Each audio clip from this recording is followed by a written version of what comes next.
إن الحمد لله نستعينه ونستغفره ونعوذ بالله من شرور أنفسنا من يهده الله فلا مضل له ومن يضلله فلا هادي له أشهد لا إله إلا الله وأشهد أن محمدا عبده ورسوله وقال الله تبارك تعالى في القرآن المجيد بعد أعوذ بالله من الشيطان الرجيم بسم الله الرحمن الرحيم یا ایھا الذین آمنوا اتقوا اللہ حق تقاتہ ولا تموتن الا وانتم مسلمون.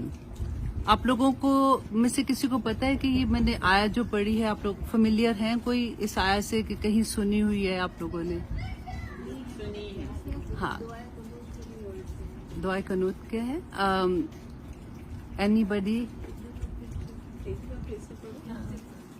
پھر سے پڑھوں؟ یا ایھا الذین آمنوا اتقوا اللہ حق تقاتہ ولا تموتن الا وانتم مسلمون. بہت دفعہ ہم نے سنی ہوئی ہے اور یہ آیا جو ہے نکاح کا خطبہ جو ہے ہمیشہ اس میں پڑھی جاتی ہے. رسول اللہ صلی اللہ علیہ وسلم اس آیا کو پڑھا کرتے تھے. میں نے اسی لیے یہ آیا پک کیا تھا کہ آپ لوگوں کے سامنے میں وہ آیت رکھوں کہ رسول اللہ صلی اللہ علیہ وسلم کیونکہ وہی خطبہ پڑھا جاتا ہے نا آج تک.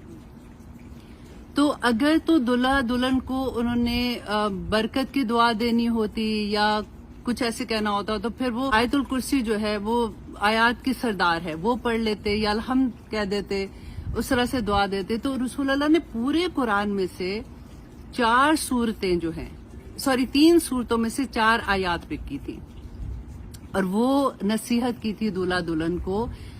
ہم ہمیشہ نکاح پہ جاتے ہیں ہم دعائیں مانگ کے آ جاتے کیونکہ ہماری زبان نہیں ہے نا تو ہمیں سمجھ ہی نہیں آتی کہ رسول اللہ نے ایکچولی کیا کہا تھا.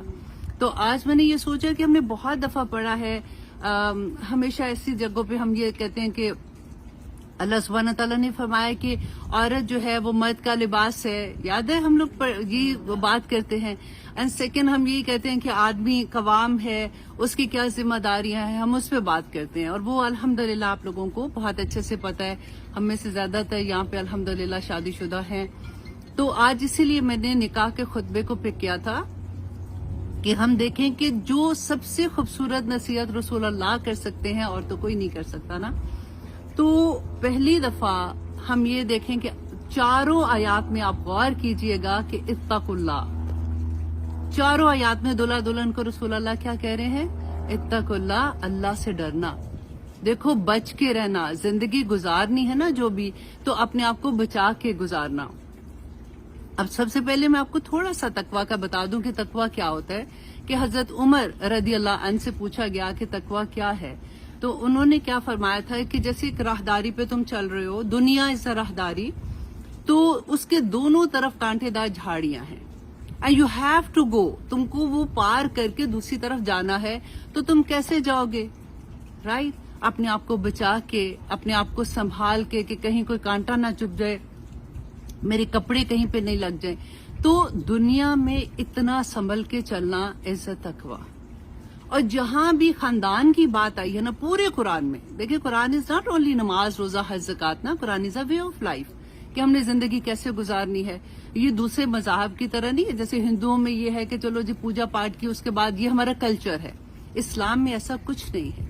رسول اللہ صلی اللہ علیہ وسلم نے جہاں پہ کھانا پینا اٹھنا بیٹھنا ایون باتھ روم میں جانے کی دعا بھی بتائی ہے. تو ایسا نہیں ہو سکتا کہ ہماری زندگیوں میں ہم نے خوشیاں کیسے سیلیبریٹ کرنی ہے، ہماری زندگیوں میں کبھی مشکلیں آئے تو ہم نے کیسے کرنا ہے، کیا بیہیویئر اس وقت ہونا چاہیے. ہمارے پاس کمپلیٹ گائیڈنس ہے. ہم اس سے باہر نکلیں گے تو پھر اللہ سبحانہ تعالیٰ کی بات آ جاتی ہے اتقوا اللہ، اللہ سے ڈرنا. تو پہلے ہم نے یہ سمجھ لیا کہ اتقوا اللہ کا مطلب کیا ہے، رائٹ. اور پھر اللہ سبحانہ تعالیٰ نے آگے جو بات کہی نا کہ حق کا تقاتہ ہی، کہ جیسے اللہ سے ڈرنے کا حق ہے. ہم تو آرام سے سن لیتے ہیں نا، ہم نے سن بھی لیا پڑھ بھی لیا